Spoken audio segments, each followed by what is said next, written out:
Bonjour. Eh bien, je suis très content d'intervenir pour cette 10e journée mondiale de la qualité. Alors, qui dit 10e journée dit un anniversaire. Et pour cet anniversaire, eh bien, on va aborder cette conférence d'une manière un petit peu différente, en faisant un certain nombre d'exercices, en faisant un certain nombre de cas pratiques pour participer et fêter dignement cette 10e journée mondiale de la qualité.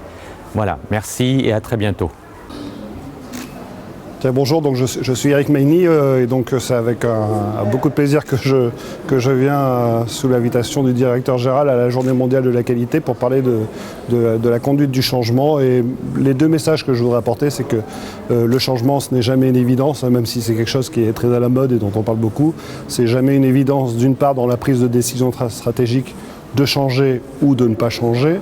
Ou d'évoluer mais pas de complètement changer. Et puis le deuxième message, c'est que c'est une opération à haut risque, le changement, et donc ça se prépare, ça se planifie, ça se suit, ça se réfléchit, ça se conduit.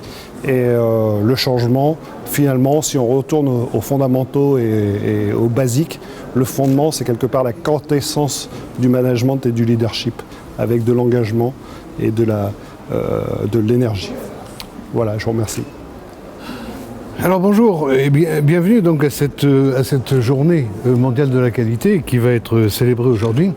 Alors pour cette année, on a voulu faire quelque chose d'extrêmement pratique. C'est-à-dire que ce n'est pas une série de conférences ou d'entrevues avec des personnalités, mais ça va être beaucoup plus des conseils, des pensez-y bien, comme on dit. Hein. Ce matin, par exemple, nous allons avoir toute une série de petits ateliers qui vont être destinés à faire réfléchir les personnes, les participants qui sont ici. Dans l'après-midi, nous allons parler du changement. Effectivement, peut-on parler d'une entreprise actuellement, peut-on parler de qualité sans penser à du changement, hein. C'est constant, mais par contre, ça peut être extrêmement dangereux. Donc nous allons parler du changement, mais on va aussi parler des outils qui peuvent aider les responsables qualité, les qualiticiens en général, et ceux qui s'intéressent aussi au conseil et à la formation en management.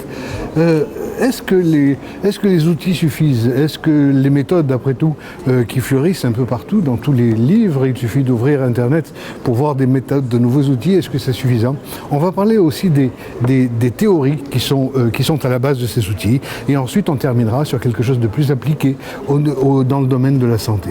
Alors pour cette journée, je vous souhaite de passer un excellent moment avec nous. Merci. Bonjour, un grand plaisir comme d'habitude d'être parmi vous. Donc mon sujet pour aujourd'hui traitera de la mesure de la performance organisationnelle et de l'amélioration continue de la qualité dans le secteur, notamment le secteur de la santé, qui, comme on le sait, n'est pas un secteur comme les autres.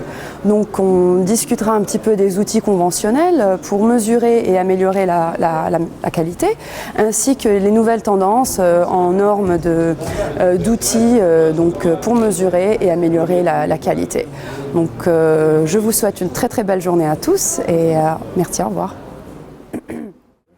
Bonjour, j'ai eu l'honneur et le plaisir de participer à la célébration de la Journée mondiale de la qualité organisée par le Bureau Forum Qualité depuis 2013 et j'aurai à intervenir à la fin de cette journée pour donner un bilan de toutes les sessions de cette journée depuis sa première célébration en 2010. Ça donne une idée un peu de toute la dimension de ces événements sur les 9 dernières années. Et aujourd'hui, bien sûr, c'est le 10e anniversaire et on souhaite longue vie à cette célébration, à tout le bureau, à M. Zoher et toute son équipe. Merci.